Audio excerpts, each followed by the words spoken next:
Hi అండి, అందరికీ నమస్తే. Welcome back to our channel. నేను మీ అంశు. ఈరోజు మన వీడియోలో నాటుకోడి వేపుడు ఎలా ప్రిపేర్ చేసుకోవాలో మీకు చూపించబోతున్నానండి. చాలా సింపుల్గా చేసేసుకోవచ్చు. అన్నంలో కలుపుకోవడానికి గ్రేవీగా ఉంటుంది, అలాగే రసంలోకి సాంబార్లోకి నంచుకోవడానికి సూపర్గా ఉంటుంది.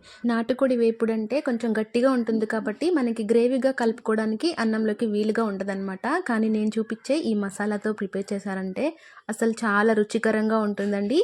అలాగే తినేటప్పుడు ముక్క మీకు ఎక్కడ కూడా గట్టిగా లేకుండా చాలా సాఫ్ట్గా ఉంటుందండి. మరి లేట్ చేయకుండా చాలా సింపుల్గా ఎంతో రుచిగా ఎలా ప్రిపేర్ చేసుకోవాలో ప్రాసెస్ చూసేద్దాం.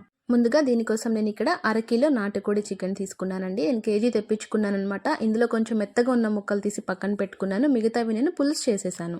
ఇందులోకి 1 టేబుల్ స్పూన్ వరకు సాల్ట్ వేసుకుని ముక్కలకి బాగా పట్టించేసి ఒక అరగంట పాటు మ్యారినేట్ చేసుకున్నారంటే ముక్క ఉడికినప్పుడు మనకి చాలా సాఫ్ట్గా ఉంటుందండి.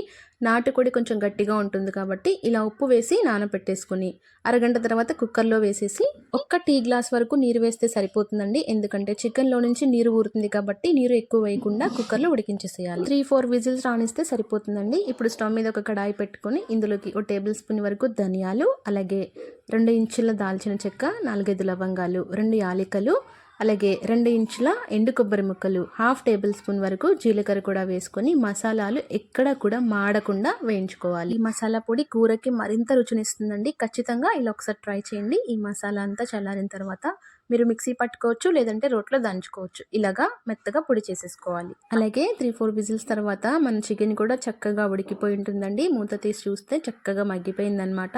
ఇప్పుడు మనం ఫ్రై చేసుకుందాము. అదే కడాయిలో 3 టేబుల్ స్పూన్ల వరకు ఆయిల్ వేసుకోండి. చికెన్లో నుంచి కాస్త ఆయిల్ వస్తుంది కాబట్టి 3 వేసుకుంటే సరిపోతుందన్నమాట. ఇప్పుడు ఇందులోకి మనం ఉడికించి పెట్టుకున్న చికెన్ కూడా ఇందులో వేసేసి కాస్త దోరగా ఫ్రై చేసుకోవాలండి. మనం ఉల్లిపాయలు అలాగే అల్లం వెల్లుల్లి ముద్ద కూడా ముందే వేసేసుకుని ఫ్రై చేసుకుంటే ఉల్లిపాయలు త్వరగా మాడిపోతాయి, చికెన్ ముక్క వేగదనమాట. అలా కాకుండా చికెన్ కాస్త వేగిన తర్వాత 1 టేబుల్ స్పూన్ వరకు ఫ్రెష్గా దంచి పెట్టుకున్న అల్లం వెల్లుల్లి ముద్ద వేసుకోండి. పచ్చివాసన పోయేంత వరకు వేయించుకున్న తర్వాత కట్ చేసుకున్న 2 మీడియం సైజు సన్నని ఉల్లి తరుగు కూడా వేసుకొని ఉల్లి కాస్త మెత్తబడి రంగు మారేంత వరకు వేయించుకోవాలి. ఉల్లి తరుగు ఈ స్టేజ్లోనే వేసుకుంటే చికెన్ ముక్కతో పాటు చక్కగా దోరగా వేగుతుందండి. ముందే వేసుకుంటే రుచే మారిపోతుందన్నమాట. ఇప్పుడు ఉల్లి కాస్త మెత్తబడి రంగు మారిన తర్వాత పెట్టేసి 2 నిమిషాల పాటు మగ్గించుకోవాలి. ఇప్పుడు చికెన్ చక్కగా వేగింది, అలాగే వేసుకున్న ఉల్లి తరుగు కూడా చక్కగా మగ్గిపోయింది కదండి. ఇప్పుడు ఇందులోకి రుచికి సరిపడా కారం వేసుకోవాలి. చికెన్లో ఉప్పు వేసి ఉడికించుకున్నాం కాబట్టి కాస్తంత సాల్ట్ కూడా వేసుకొని అలాగే 4-5 పచ్చిమిర్చి చీలికలు కూడా వేసుకొని ముక్కలకి బాగా పట్టించేసి మరి కాస్త దోరగా వేయించుకోవాలి.